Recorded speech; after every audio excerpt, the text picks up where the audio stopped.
Salut à tous. Dans cette vidéo, je vous explique comment installer Python et comment exécuter votre premier code Python. Lancez d'abord votre navigateur préféré et écrivez télécharger Python ou Python simplement. Cliquez sur le premier lien qui s'affiche et ça va vous diriger dans le site officiel de Python. Dès que on arrive dans le site officiel de Python, on distingue qu'il y a Download Python 3.13. C'est actuellement la dernière version disponible à l'heure que je fais la vidéo. Cliquez dessus sur Download Python et puis enregistrez le fichier avec un nom. Si votre système n'était pas bien identifié, choisissez le système que vous avez, Windows, Linux ou Mac OS ou autre. Et puis lancez votre fichier téléchargé. Vous avez cet écran qui apparaît.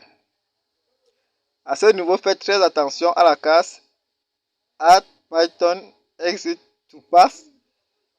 Cela permet d'ajouter le lien du fichier exécutable Python à notre système d'exploitation afin de permettre à d'autres programmes d'accéder à ce programme Python. Maintenant, cliquez sur Install Now. Installez maintenant. Attendre quelques secondes. Une fois que nous sommes sur cette étape, on clique sur Close pour fermer. Il faut maintenant vérifier que Python a été bien installé sur notre ordinateur. Donc il faut lancer le commande Windows ou alors PowerPoint. Lancez donc CMD ou alors lancez PowerShell. On a à droite PowerShell et à gauche CMD. On va aller avec les deux. Tapez Python-version.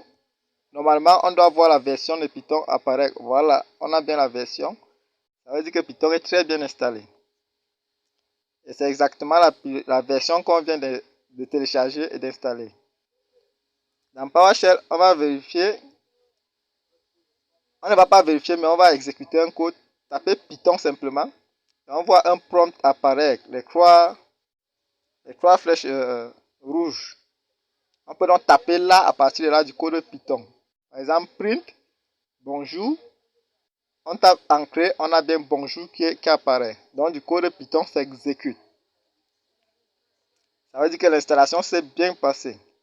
On peut aussi également faire une recherche et déterminer le programme idle de Python.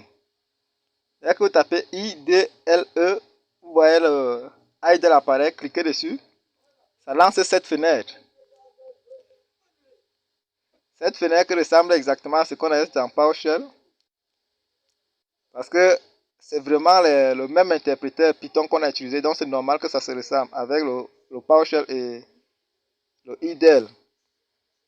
Après avoir écrit donc print, salut, on a salut également qui apparaît. Ça veut dire que le code s'exécute normalement. Le plus intéressant, c'est qu'on peut créer le fichier, cliquer sur File, et puis cliquer sur New File.